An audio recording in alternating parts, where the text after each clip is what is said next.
याला आपण बिंदू म्हणतात. त्यालाच आपण इंग्रजीमध्ये पॉइंट म्हणतात. ही रेषा आहे, या रेषेला इंग्रजीमध्ये लाईन म्हणतात. ही रेखाखंड आहे, याला इंग्रजीमध्ये सेगमेंट म्हणतात. ही समांतर रेषा आहे, याला पॅरलल लाईन म्हणतात. ही वक्ररेषा आहे, इरेग्युलर लाईन. हा त्रिकोण आहे, याला आपण इंग्रजीमध्ये ट्रायंगल म्हणतात.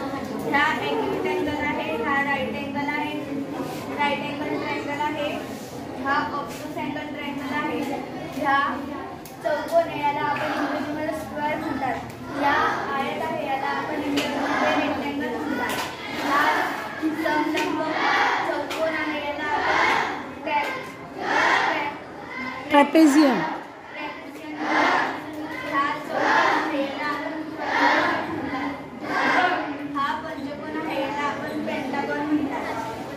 Good, very good. याला आपण रेषा म्हणतो, रेषा म्हणजे लाईन. आपण याला रेषाखंड म्हणजे सेगमेंट म्हणतो. याला आपण समांतर रेषा म्हणजे पॅरलल लाईन म्हणतो. याला वर्तरेषा म्हणजे इरेग्युलर लाईन म्हणतात.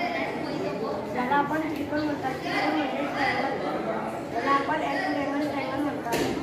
याला आपण राईट अँगल ट्रायंगल म्हणतात. याला आपण ऑब्ट्यूज अँगल ट्रायंगल म्हणतात. याला आपण चौकोन म्हणतात. चौकोन म्हणजे स्क्वेअर. याला आपण आयत म्हणतात. आयत म्हणजे रेक्टँगल. याला आपण समलंब चौकोन म्हणतात म्हणजे ट्रॅपेझियम. याला आपण चौकोन म्हणतात म्हणजे क्वाड्रिलेटरल. याला आपण पंचकोन म्हणतात पेंटागॉन.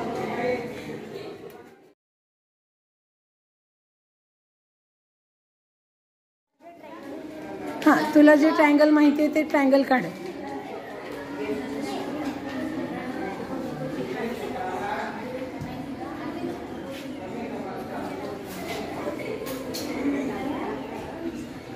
कोणता अँगल काढतोय बेटा? हां, म्हणजे त्याच्यामध्ये काय असतं सांग. जर दोन बाजू सारख्या असतात आणि एक बाजू वेगळी असते. हां, तर त्याच्यामध्ये ही बाजू आणि ही बाजू सारखी आहे, त्याला नाव दे ABC. ABC. आता कोणत्या दोन बाजू सारख्या आहे ते सांग. AB आणि AC. मग या त्रिकोणाला कोणता त्रिकोण म्हणतात? मग लिहिल तिथे आयसोस्केल.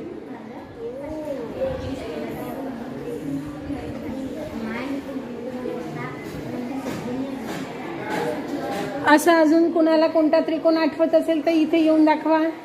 त्याने जसं सांगितलं आयसोस्केल ट्रायंगल. Triangle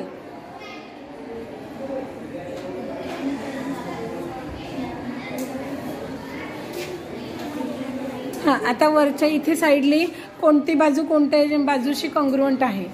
AB congruent. कॉन्ग्रुएंटचं हे माहिती आहे ना सिम्बॉल? एकरूप असलेल्या दोन बरोबरचं चिन्ह टाकल्यावर त्याच्यावर असं करतात. कर AB कॉन्ग्रुएंट बरोबरचं चिन्ह काढून त्याच्यावर वक्ररेषा काढतात. हां, आता असा यस काढ. हे बघ असं.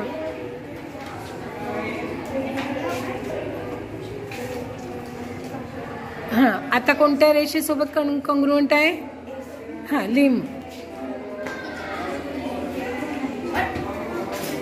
Very good.